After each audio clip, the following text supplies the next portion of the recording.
See, so gusto mong turuan ng leksyon itong boyfriend ng babae na natitipuhan mo.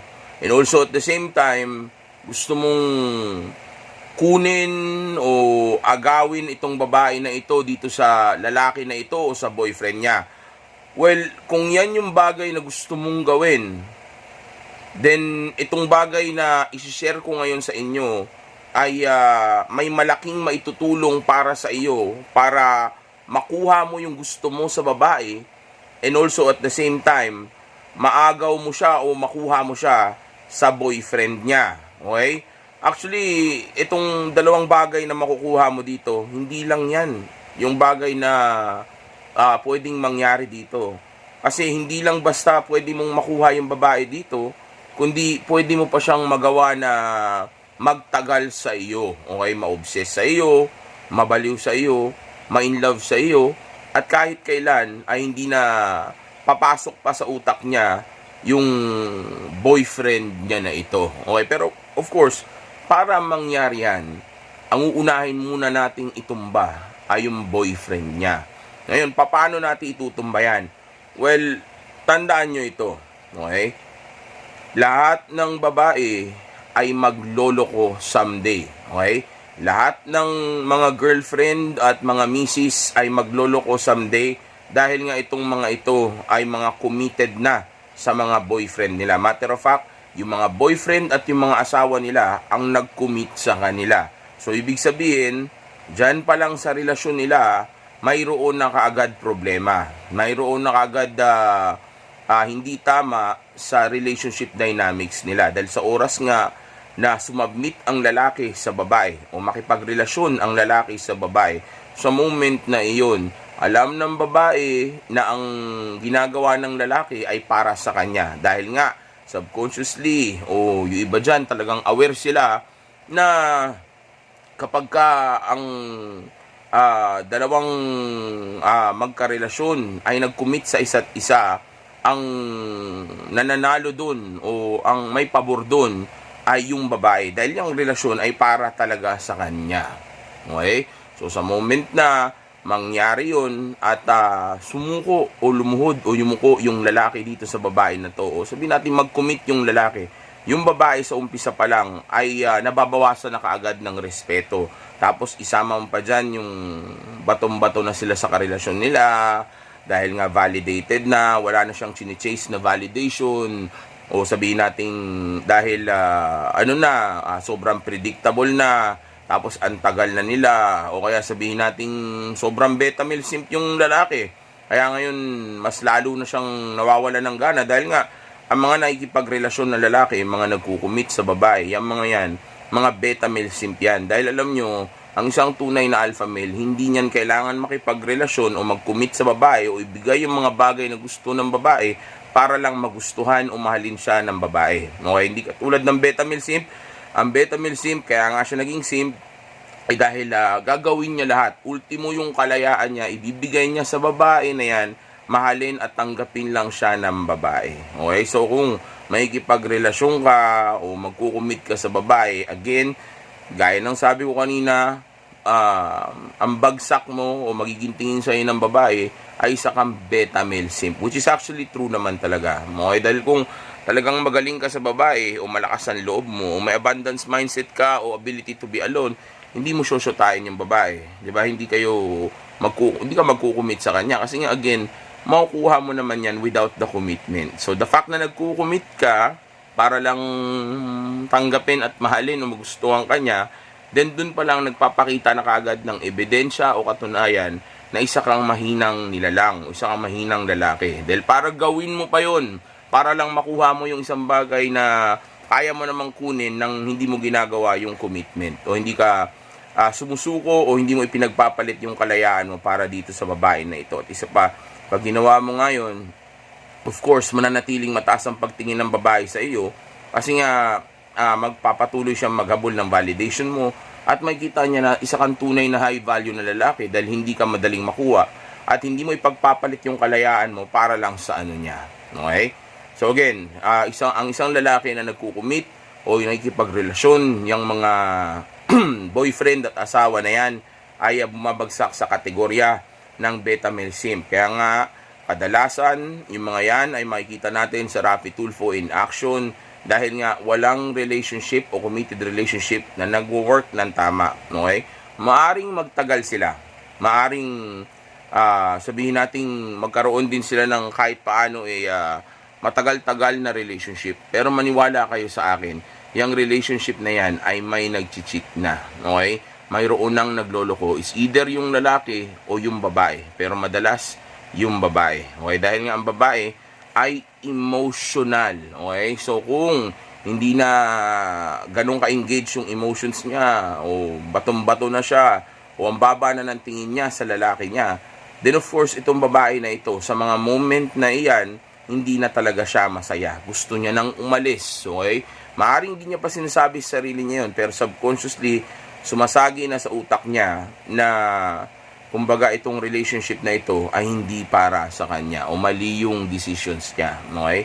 Kaya nga pala ko sinasabi sa mga mga students ko o sa mga nakikinig sa akin, okay, na yung mga nakikita ninyong mga magkakarelasyon dyan sa social media, yung mga akala mo ay sobrang perfect yung relationship, kadalasan yung mga yan, kung sino pa yung sobrang akala mong sobrang saya, yan pa yung mga hindi ganong kaayos yung relasyon nila.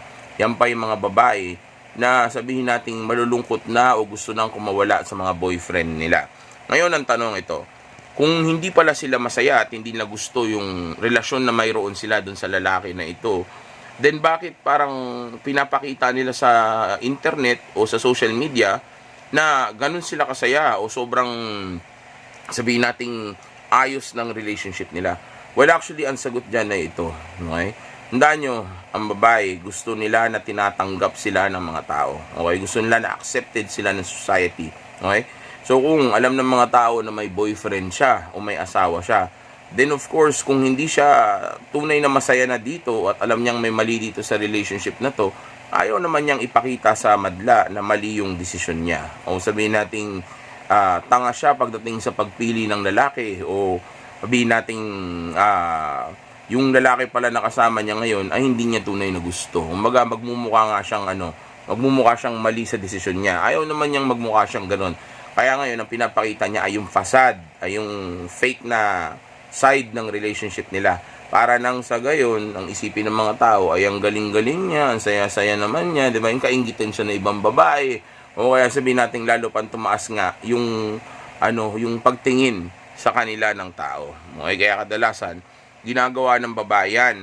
Maniwala kayo sa akin.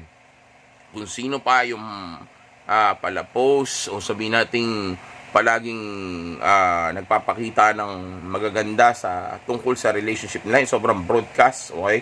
Yung mga yan, kung sino pa yung mga yan, kadalasan yan pa yung may problema sa relasyon. Kadalasan, yan pa yung sabihin nating yung hindi na gusto ng babae yung relationship nila, o yung kadalasan yan pa yung mga malulungkot na yung babae sa mga relasyon nila, na ang rason nga kaya lang nila ginagawa yan ay para mapagtakpan yung tunay na status ng relationship nila o yung kalungkutan nga nila. Tsaka isa pa, syempre, kung magpo-post siya ng mga picture, mga update tungkol sa relationship nila, at may nagko-comment doon ng positive na parang ang saya-saya nyo, bagay na bagay kayo talaga, o kaya buti pa kayo, ang tagal-tagal niya na. Pag may naggaganong kahit paano, naiibsan yung nararamdaman niya na pagsisisi o kalungkutan o sabihin nating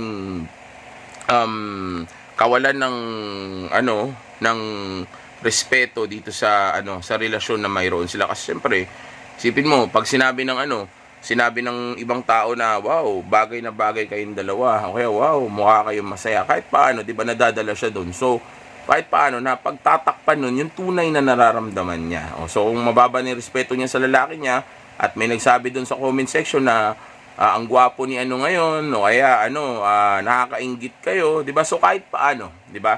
May napanghahawakan siya. Kaya kadalasan ginagawa talaga nila 'yan. O hindi porque nag-post ang babae ng mga pictures o mga bagay na tungkol sa kanila na masayang-masaya sila o nagpapakita na maligaya sila o okay sila. O hindi porque ginawa niya yan, ang ibig sabihin ay masaya na siya o yan talaga ang nangyayari sa relationship nila. Kadalasan, itong mga couple na ito o mga babae na ito, kaya sila post ng ganyan ay para yan sa emotions niya o para maloko niya yung utak niya. Dahil sa totoo lang, hindi na siya masaya. Dahil kung masaya yan, hindi niya na kailangan pang i-post yan dyan, well, pwede pa rin naman.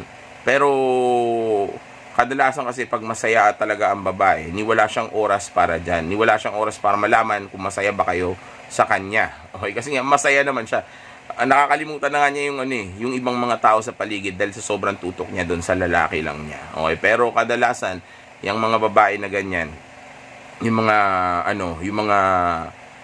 well, not madalas, pero minsan nagpo-post din naman sila dahil sa sobrang saya nila. Pero ang ibig sabihin ko lang ay huwag kayong magpapabulag sa mga babae na akala mo ang saya sa relasyon nila. Okay, dahil madalas, kaya nga nasabi ko sa inyo, yung mga babae na yan ay hindi na tunay na masaya dahil may mali sa relasyon nila. At yung mali sa relasyon nila na yon ay kayang-kaya mong gamitan ng ng logic at critical thinking para masabi mo na oo nga, may mali dito kahit hindi nila aminin o sabihin sa madla. Okay?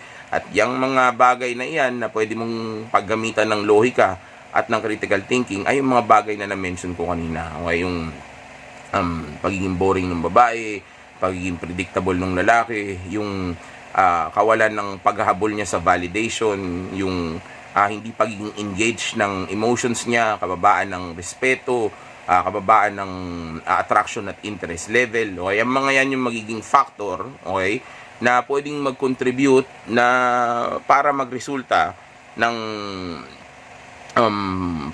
kawalan ng gana o interest ng babae sa relasyon na meron siya dito sa lalaki na pinag-uusapan natin na ito o dito sa boyfriend niya. So again, pagka naging mag-boyfriend sila o lalo na kapag naging mag-asawa na, for sure, yung babae, automatic yan, 60% kaagad magiging malungkot yan sa relasyon nila. Okay, lalo na kung talagang malungkot na siya noon pa o talagang noon pa hindi na siya masaya sa relationship nila o nagsisisi na siya dito sa lalaki na ito.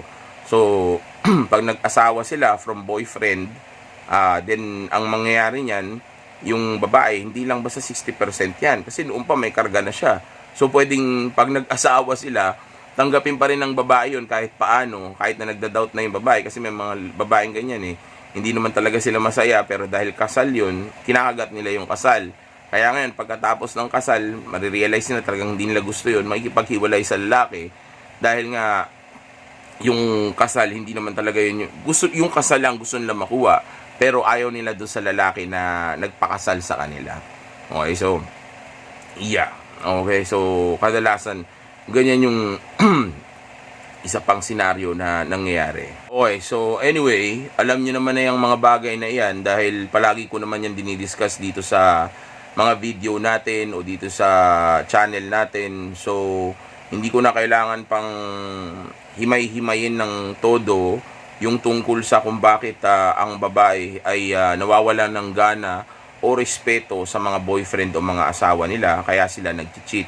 So, yeah, alam niyo naman na yung bagay na yan. So, sa madaling salita, ang gusto ko lang naman iparating sa inyo ay again, lahat ng mga babae na may boyfriend o yung mga girlfriend na to, okay, itong mga babaeng girlfriend, okay. So, lahat ng mga girlfriend at mga misis ay mag-cheat, okay?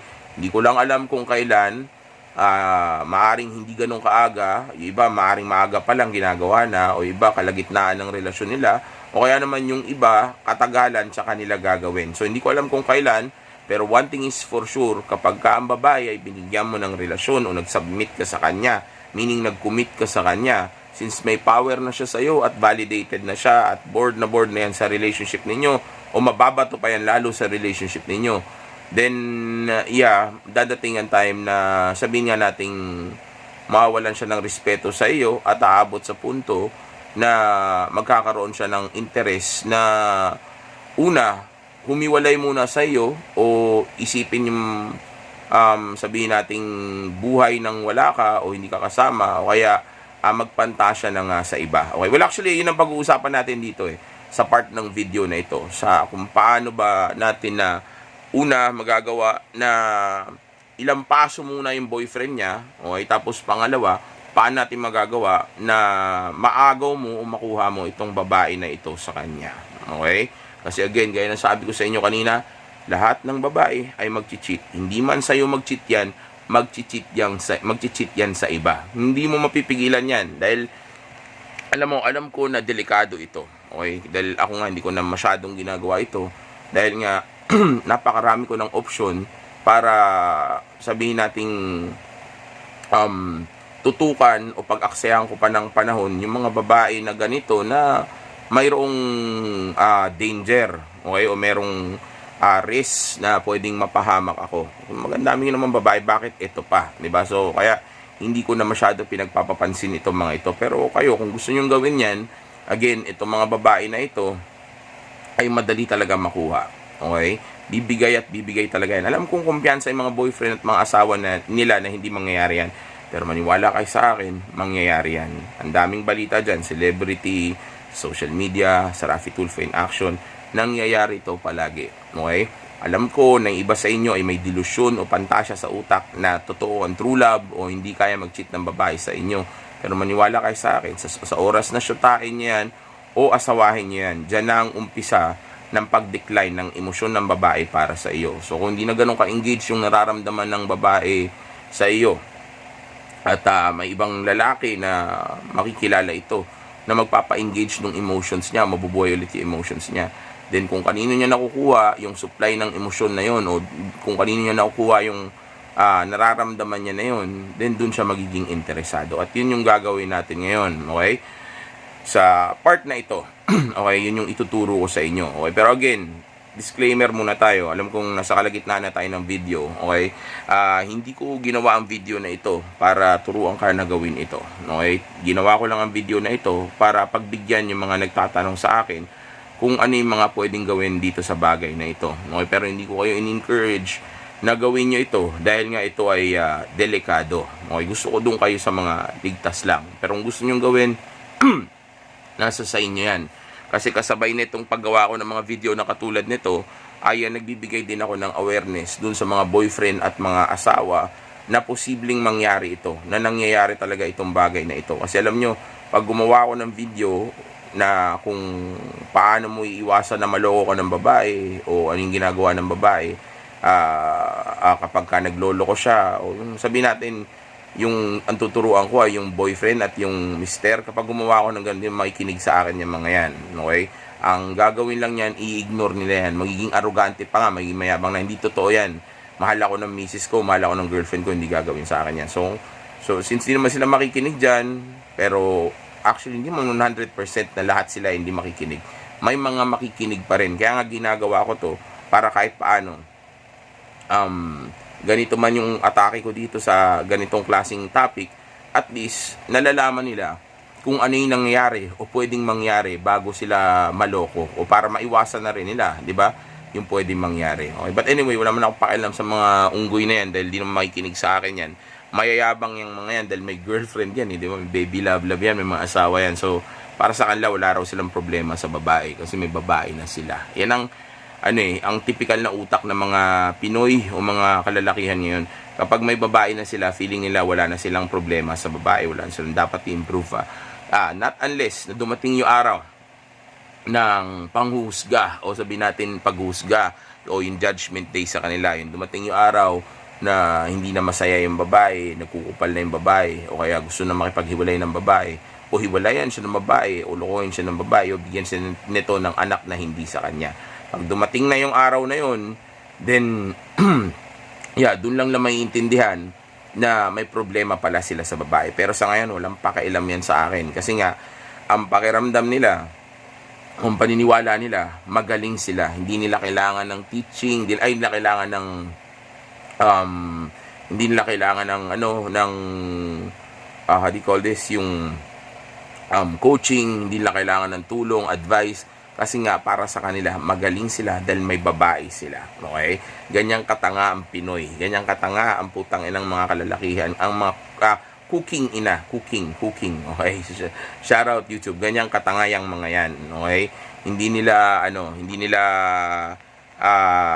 tawag dito, hindi nila,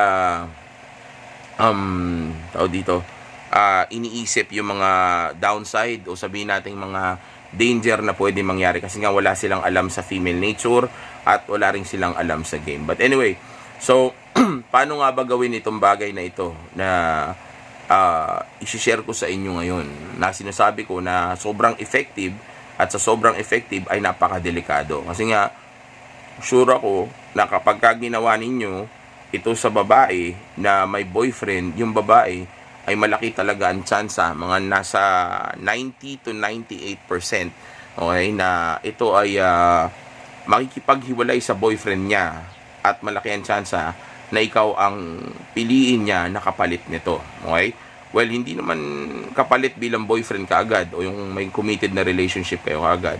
Pero bilang kapalit na lalaki yung tinutukoy ko. Okay? Kumbaga, malaki ang tsansa na tablahin niya itong boyfriend niya na ito, na hiwalayan na ito. Okay? Tapos sumama siya sa iyo. Okay? Kumbaga, kahit wala kayong relasyon, ipagpapalit niya yung boyfriend niya na committed sa kanya para lang sa pagkalalaki mo. Okay, so paano ngayon gagawin to? Well,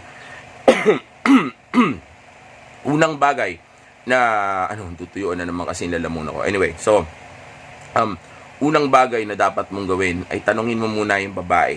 Okay, kumbaga, habang magkausap kayo ng babae, okay, of course, dapat masculine yung boses, smooth lang yung pananalita. Tapos body language dapat masculine din, okay, naka-masculine frame, okay. Tapos romantic yung vibe, tapos tama yung timing, okay. Hindi po pwedeng sasabihin mo ito o magtatanong ka nitong bagay na ito nang basta-basta lang. Gawin mo ito nang nasa tamang timing. Let's say magka-date kayo o kaya magkausap kayo o kaya yung kayong dalawa lang, o maganda yung mood o maganda yung vibe, okay, o kaya sabihin natin nasa moment na nakita mo siya na parang may problema siya sa boyfriend niya, isa ring tamang timing yan. Lalo na pag narinig mo na nag-aaway na naman sila, isang tamang timing yan para kausapin mo siya. Okay? At pag kinausap mo siya, hindi po pwedeng kakausapin mo siya sa phone. Gusto ko yung sinasabi ko na kausapin mo siya o dito sa gagawin mo na ito, dapat magkaharap kayo para makita niya yung pagiging masculine mo. Okay? Dahil iba yung magkaharap kayo. Okay? So,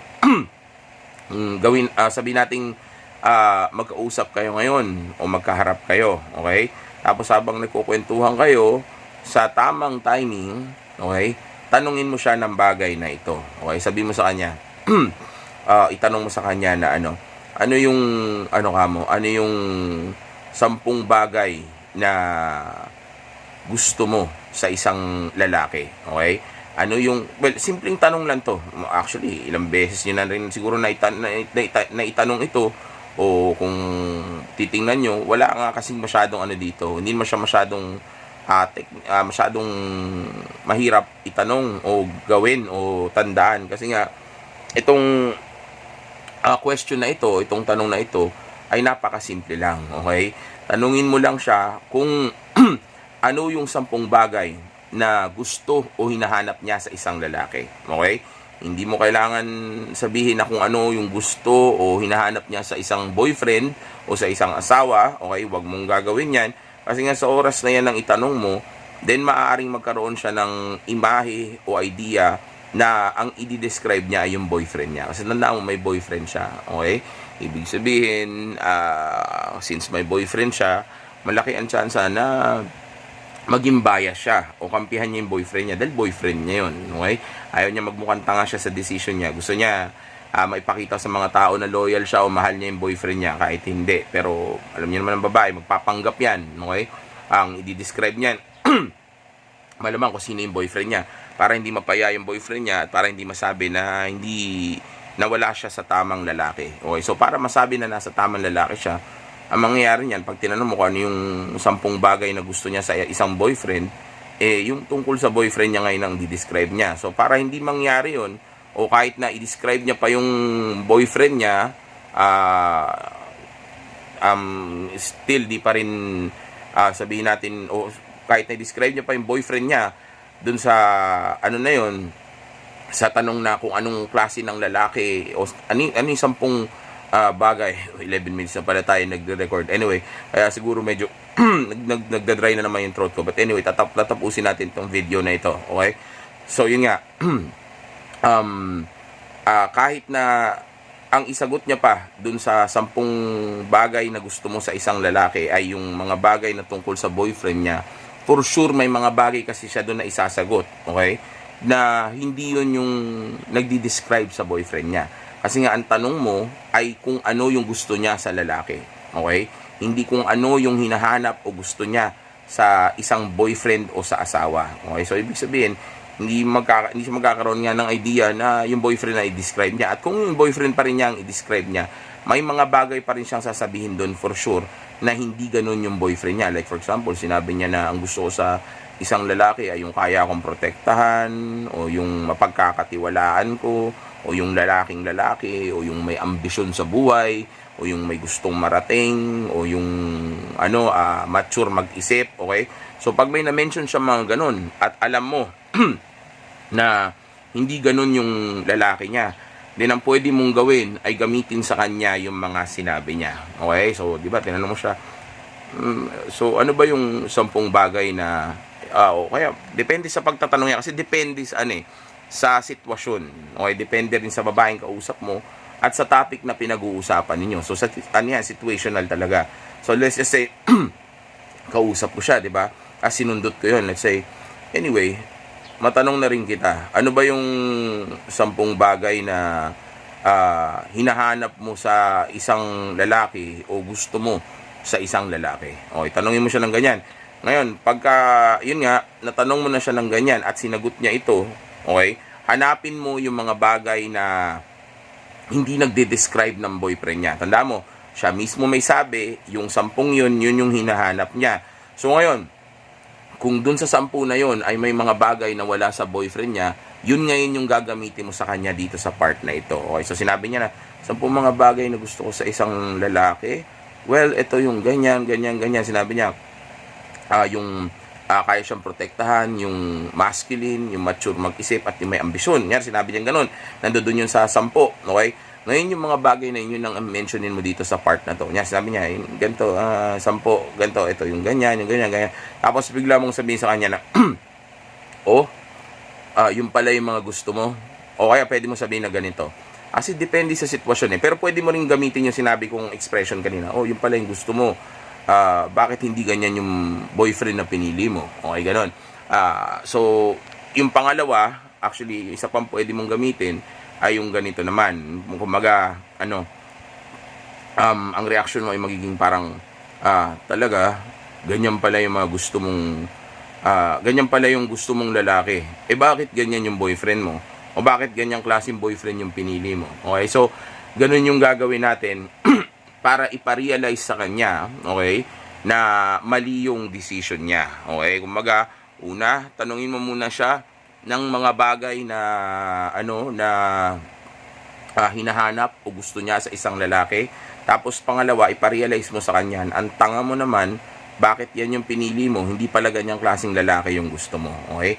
At isa pang pwede mong way o sentence na pwede mong gamitin o line na pwede mong gamitin kapag sinabi na ng babae yung 10 mga katangian na hinahanap niya sa isang lalaki, okay, ay yung sabihin mga na gano'n na parang tama, mag-agree ka, okay? Kanina kasi how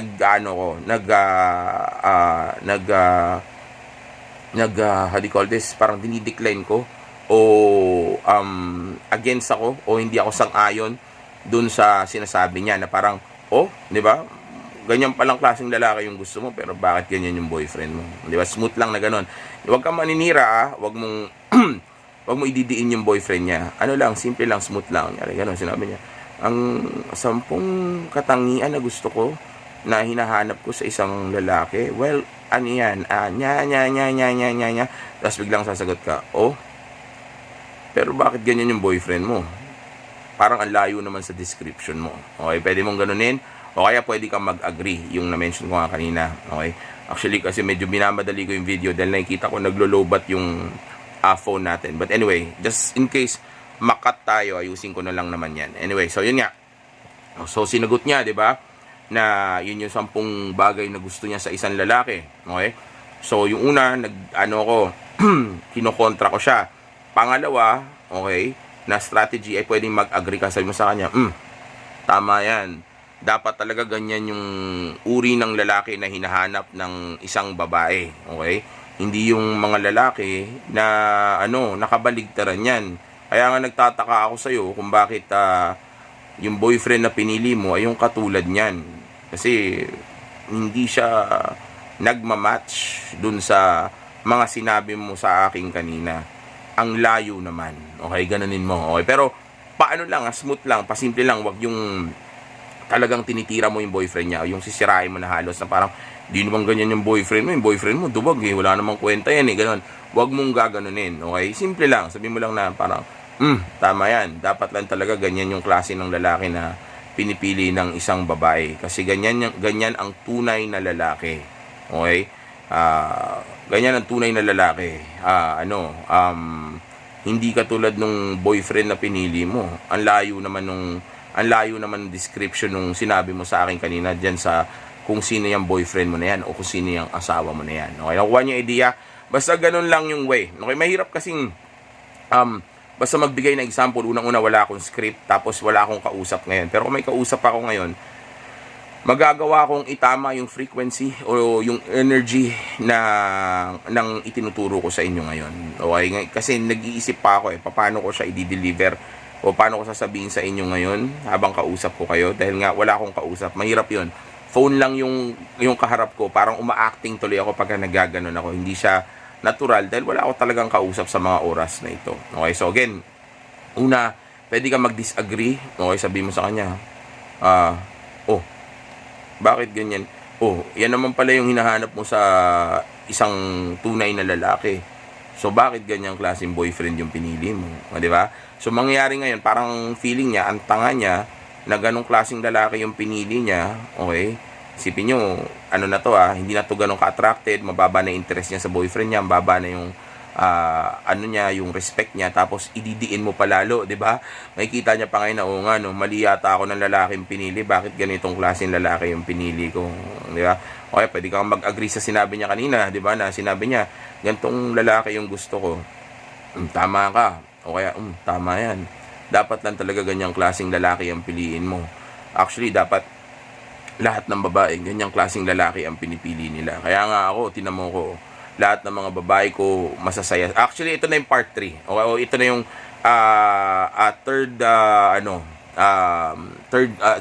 stage 3, okay, ng itinuturo ko sa inyo, which is actually lalagyan mo siya ng comparison after mo sabihin sa babae na ito na nagkamali siya, o after maiparealize sa kanya na nagkamali siya sa decision niya. Tandaan mo, siya ang may sabi nung description na yon, okay? So, since siya ang may sabi nun, hindi siya, sabihin nating, mahihirapan na tanggapin yung sinasabi mo. Kasi nga, siya ang may sabi nun, di ba? Ikaw mismo may sabi mo, ganyang klaseng lalaki ang gusto mo. O, so, bakit ganyang klaseng lalaki ang kasama mo? So, mali ka dyan, di ba? Tinan mo ko, yung mga babae ko, lahat sila masasaya, maliligaya, lahat ng mga babaeng nakilala ko, nanghihinayang na hindi nila ginalingan sa akin kasi nga ako gantong klaseng lalaki ako Pwede mo na sabihin kung ano yung characteristics mo, pero huwag mong i-compare na parang ako mas magaling ako sa boyfriend mo, ako ganito, ako yung boyfriend mo hindi ganito, hindi ganon. Kumbaga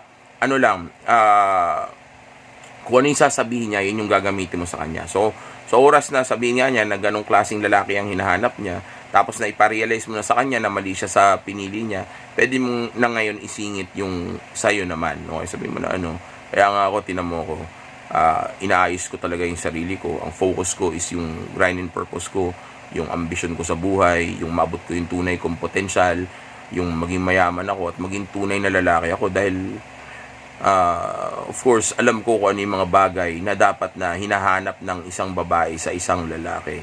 Kaya ako, inaayos ko palagi yung sarili ko. Kaya, dahil, of course, para sa akin, deserve ng isang babae ang isang tunay na lalaki. Okay? Pwede mong sabihin na ganun. Depende talaga yan sa, sa pag-uusap. Pero wag ka lang magmumukhang simp na parang ibinibenta mo na yung sarili mo para lang piliin ka niya. Ang gagawin mo lang ay ipapamukha mo lang sa kanya na yung lalaki niya ay basura kumpara sa iyo.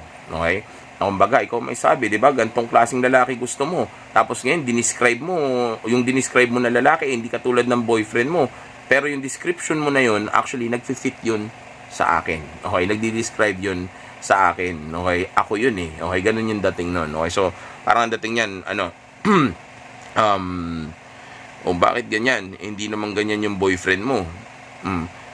Parang ako pa nga yata yung dinidescribe mo kasi ako, ganyan ako ganyan ako bilang lalaki. Isa akong tunay na, ganyan ako bilang lalaki. Huwag mo nang mentionin yung isa kang tunay na lalaki. Hayaan mong siya makasense nun. Gawin mo lang yun o ipaalam mo lang yun sa kanya sa mga salita na ginagamit ko ngayon o sa way na ganito. Like for example, yun nga, sabihin mo sa kanya na ganun naman pala yung mga gusto mong uri ng lalaki. Bakit ganyan yung boyfriend na pinili mo? Tingnan mo ako, palagi kong inaayos yung sarili ko at ang tutok ko ay yung tunay kong potensyal, hindi yung pakikipagrelasyon. Kasi nga, naiintindihan ko na ang buhay ng isang babae ay nakasalalay sa kung sino yung magiging lalaki niya. Diba? Tapos, pumos ka lang, tapos ngumiti ka. Diba? O kaya, pagkatapos mong sabihin yun, huminto ka lang. Diba? Kasi nga, papasok na yun sa utak niya. Tandaan mo, siya ang may sabi ng uri ng lalaki na hinahanap niya, tapos, ang ginawa mo lang ay pinarealize mo sa kanya na mali siya sa desisyon niya, na yung lalaki niya ay hindi yung uri ng lalaki na dinidescribe niya at itong lalaki na ito ay tama siya sa nararamdaman niya, wala itong kwenta, okay?